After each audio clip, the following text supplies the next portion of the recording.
Three, two. Come for it.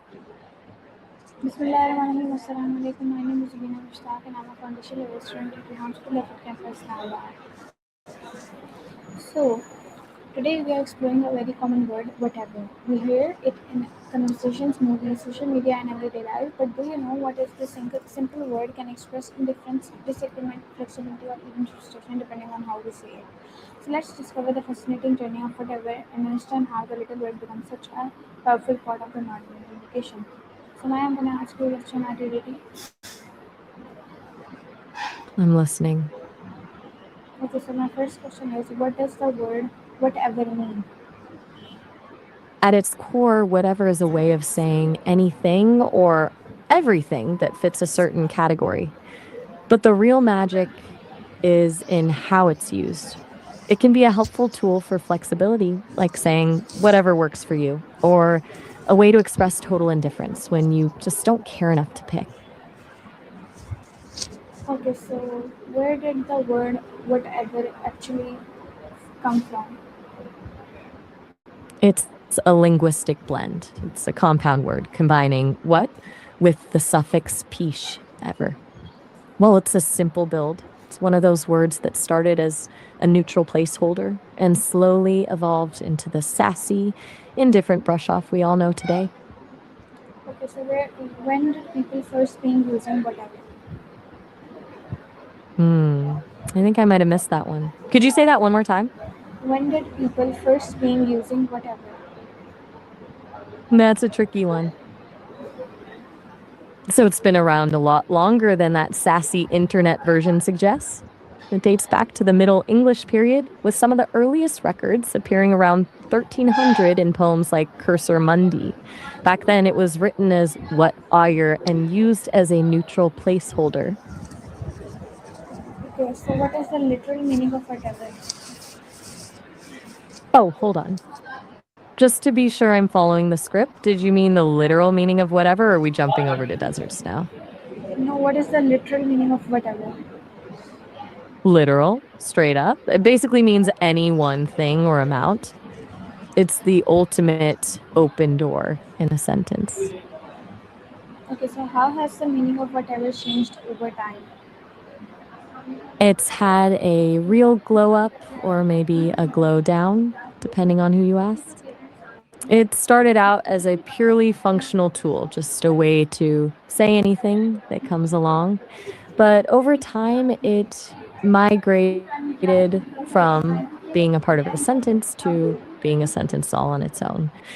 Now, it's less about the thing itself and more about the feeling behind it, often serving as a verbal eye roll to show you've completely checked out of the conversation. Okay, so how did whatever become associated with indifference? It's kind of like a linguistic shortcut. When you use whatever to mean I don't care, you're essentially refusing to participate in the decision. It stopped being about the options on the table and started being about your lack of interest in them. It basically became the quickest way to end a conversation without actually resolving anything. Okay, so why do people say whatever when they do not care? Oh, sorry, I missed a part of that. I think the transcription got a bit tangled up with the jail part. Do you mind repeating that one more time? Okay, why do people say whatever when they do not care?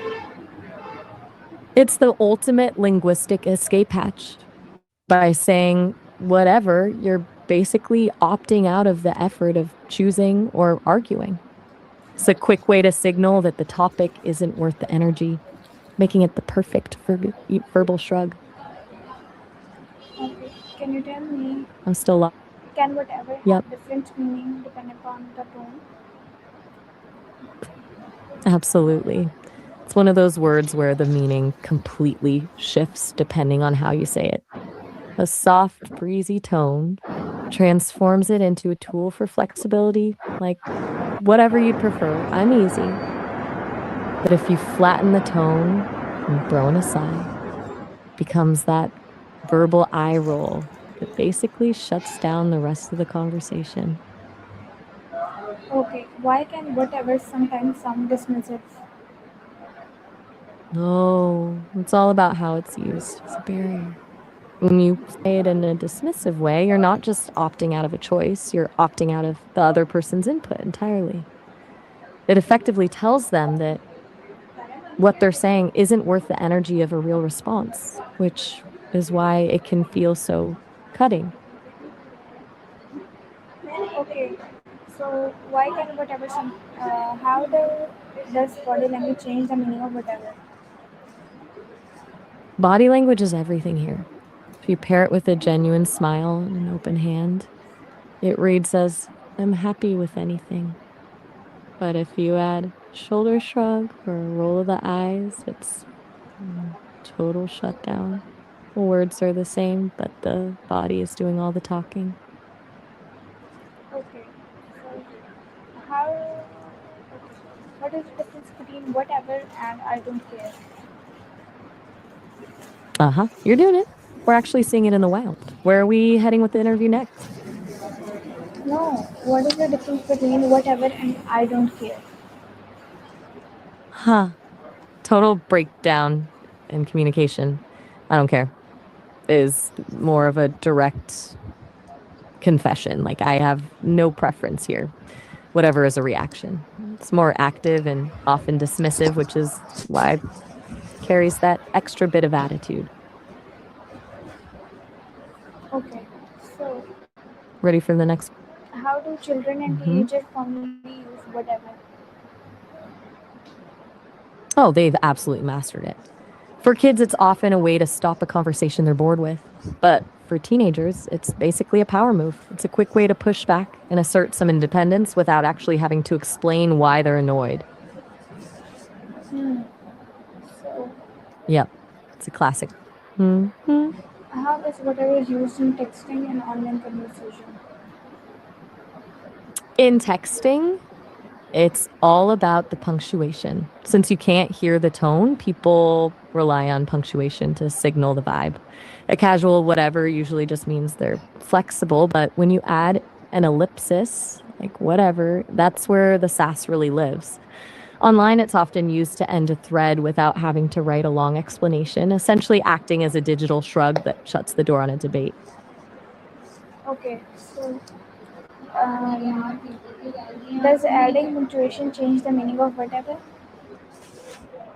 I think we just got a little lost in translation. I'm guessing you were asking if adding punctuation changes the meaning of whatever. Where should Yes, yes. I'm still on it? Oh, for sure.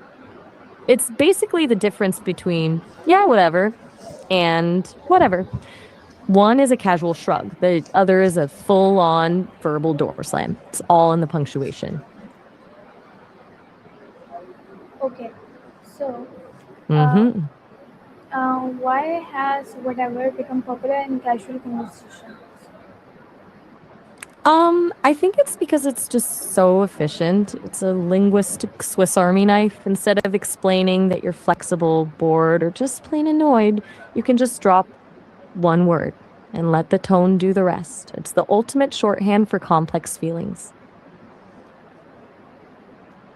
Okay, so Hmm. how has popular culture influenced the word whatever?